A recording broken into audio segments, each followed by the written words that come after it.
مسلمان کو محض ڈرانا بھی گناہ ہے۔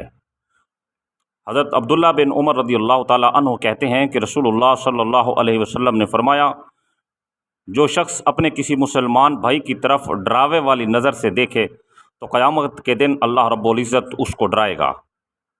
جب کسی مسلمان کو محض ڈرانا قیامت کے دن عذاب کا سزاوار بنائے گا تو مسلمانوں پر ظلم کرنے والے کا کیا حشر ہوگا۔ سید الانبیاء صلی اللہ علیہ وسلم نے ارشاد فرمایا کہ جہنم میں ایک پکارنے والا آواز دے گا، پکارے گا کہ اے نرمی کرنے والے رب، اے احسان کرنے والے پروردگار، مجھے جہنم سے نجات عطا فرما۔ تو اللہ رب العزت ایک فرشتے کو حکم دے گا جو اس ندا کرنے والے کو لائے گا۔ وہ اللہ رب العزت کے سامنے کھڑا ہوگا تو اللہ رب العزت اس سے فرمائے گا کہ اے جہنم میں گڑ گڑا کر معافی مانگنے والے، کیا تو نے دنیا میں چڑیا پر رحم کیا تھا؟